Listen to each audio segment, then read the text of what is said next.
У Менску на гэтым тыдні адбыўся кангрэс свабоды. Яго мэта аб'яднаць свабодалюбівыя сілы Еўропы, кажуць арганізатары. У сустрэчы прымалі ўдзел госці з еўразвязу. Без кантэксту гэты кангрэс можна сабе ўявіць вось так.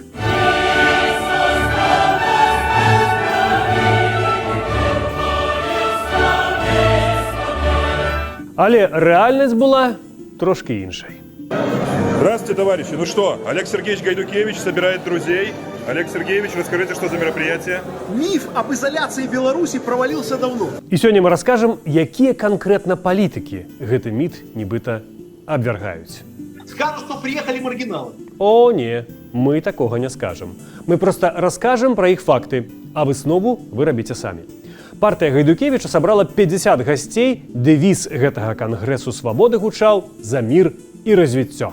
Вот в этих людях ростки той будущей Европы, которая неизбежно все равно возникнет на месте вот этого нынешнего Европейского Союза. Нам ужо не терпіцца расказаць, хто ж гэтыя людзі. Олег Гайдукевич будзе нам у гэтым дапамагаць. Германия. Альтернатива для Германии. Вы не поверыце, што літаральна некалькі тыдняў таму пра гэтую партыю казалі на праўладным канале СТВ. В ФРГ за неделю до местных выборов в восточных землях нарастает волна протестов против возрождения в стране нацизма. Тысячи людей вышли на улицы немецких городов, опасаясь победы крайне правой партии «Альтернатива для Германии», популярность которой, согласно опросам, растет. Сучасная Нямецчына, вядома ж, прызнае сваю адказнасць за злачынствы другой сусветнай вайны. Адзіныя, хто часам парушае гэтае правіла, акурат ультраправыя партыі «Альтернатива для Нямецчыны» і «Нацыянал-дэмакратычная партыя». Яны называлі помнікі ахвярам Галакосту ў Нямецчыне помнікамі ганьбы, прымяншалі злачынствы і ролю Гітлера, або казалі пра гераізм вермахта. Пра лукашэнкаўскія прапагандысты абсалютна ігнаруюць гэтыя факты і сцвярджаюць, што гэта палітыкаў, якія з імі сябруюць, пераследуюць у сваіх краінах. Подвергаются преследованиям практически таким же, как это было когда-то в фашистской Италии, в нацистской Германии. У красавіку аднаму з лідараў альтэрнатывы для Нямецчыны Бьорну Хокке сапраўды прысудзілі штраф.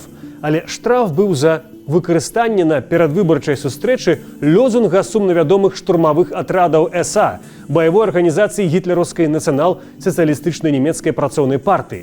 Якая іронія лёсу, што палітыкаў менавіта гэтай партыі Гайдукевіч запрасіў Менск у якасці сваіх партнераў, і менавіта іх прывітаў вось так.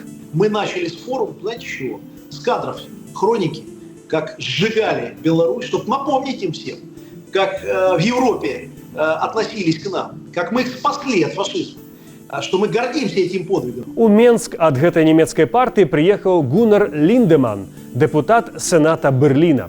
У 16-м годзе Тагес-Шпігель пісаў пра ксенафобскія выказванні Линдемана ў сацыяльных сетках і яго сяброўства ў групах, у якіх распаўсюджваўся нацыяналістычны і антысеміцкі кантэнт.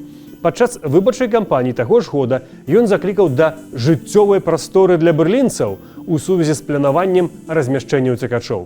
Але на ўсё гэта можна заплюшчыць вочы, бо ў Менску нямецкі палітык казаў тое, што хацелі ад яго пачуць.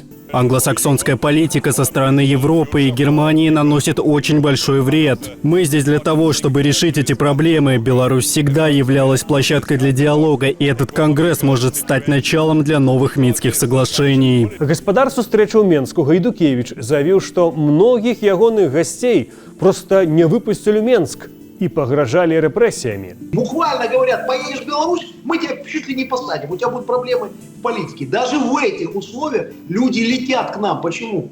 Уважают нашего президента. Або просто тому, што ім ніхто не перашкаджае. Линдеман ужо і раней бываў у Беларусі. І падчас апошняга візіту год таму прапагандысты таксама хваляваліся за ягоны лёс пасля вяртання ў Нямецчыну. Вы не боитесь за свое возвращение в Германию и за те последствия, которые могут быть после этой беседы? Але, як бачым, ніякіх наступстваў не было. Спадар Линдеман спакойна і без прыгодаў прыляцеў у Менск і гэтым разам. Летась ён назіраў за выбарамі і хваліў улады Беларусі за выдатную арганізацыю, якой, па ягоных словах, маглі пазаздросціць улады Нямецчыны. Гэты пасыл горача падтрымлівае Олег Гайдукевич. У них просто выборов нет свободных. Не дают побеждать тем силам, которые выступают за другое. Олег Сергеевич, Тады якім цудам запрошаны вамі Гунар Ліндеман стаў дэпутатам Сената Берліну? Больш за тое, ён тройчы перамагаў з вынікам пад 30% галасоў. А ягоная партыя – другая палітычная сіла ў Нямецчыне. Зрэшты, пасля слова, што ў Еўропе няма ніякіх выбараў, спадар Гайдукевіч забыўся, што такое сказаў, і агучыў ужо зусім іншае, адваротнае, бо трэба было даказаць, што яго госці не проста маргіналы. Партия АФД выигрывает выборы, это маргиналы. Значит, Словакия выигрывает выборы, уже у власти, все равно маргиналы. Дык яны выігрываюць, ці ім гэтага не даюць? Трэба вызначацца, спадар Гайдукевіч. А пакуль пару словаў скажам пра госця са Славатчыны. Адтуль прыехаў былы пасол гэтай краіны ў Беларусі Йозеф Мігаш. Гэта той самы, які наведаў парад падчас пандэміі COVID у 2020 годзе ў Менску і падаў у выніку ў адстаўку, калі Братыслава заявіла, што ён не паслухаў рэкамендацыі не ісці на гэты парад. Хочу поблагодарить ум и разум руководства Беларуси и белорусов.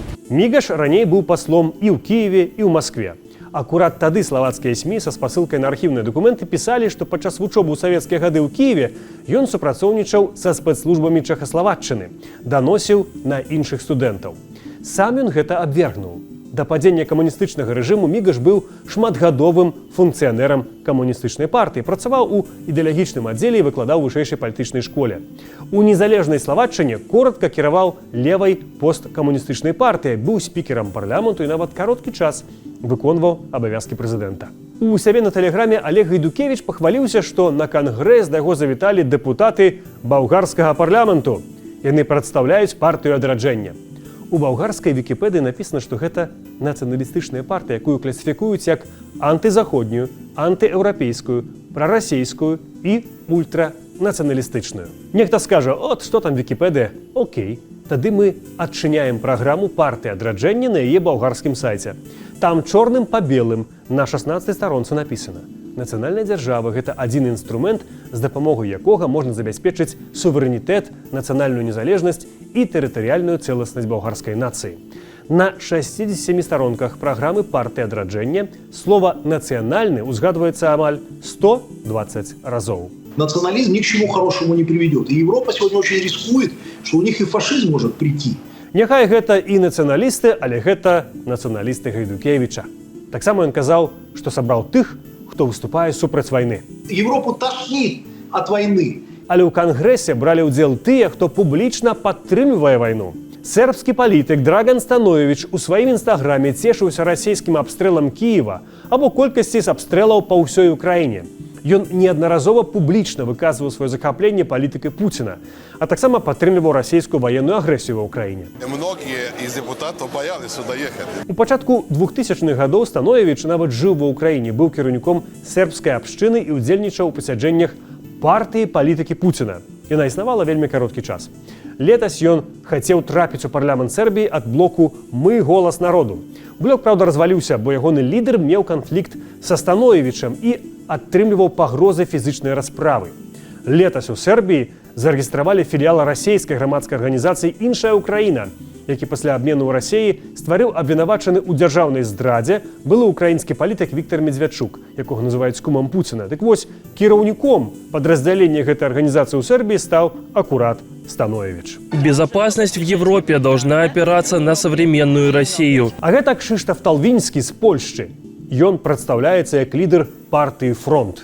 Гэтую невялічкую партыю ён зарэгістраваў летась. Яе сядзіба месціцца на фермерскай гаспадарцы Талвінскага ў падляцкай вёсцы. Галоўнай пагрозай для Польшы Талвінскі называе уцекачоў з Украіны і выступае за супрацу з Пуціным і Лукашэнкам. 2 гады таму падчас прыезду ў Беларусь праўладныя СМІ пісалі і гаварылі пра яго як кіраўніка дэлегацыі падляцкага ваяводства. Западные соседи решили посетить регион, чтобы наладить деловые контакты и установить новые связи для сотрудничества. Але улады Падляшша тады адмежаваліся Талвінскага, бо ён не працуе ў ваяводскай управе ўжо 18 год. Ён звычайны фермер. На Фейсбуку у гэтай партыі 400 падпісчыкаў. Асноўная публічная дзейнасць партыі – гэта відэастрымы яе лідара. Падчас візіту ў Менск Талвінскі урачыста падпісваў дамову аб супрацы з партыяй Гайдукевіча. А сегодня мы показываем, что и Европа с нами.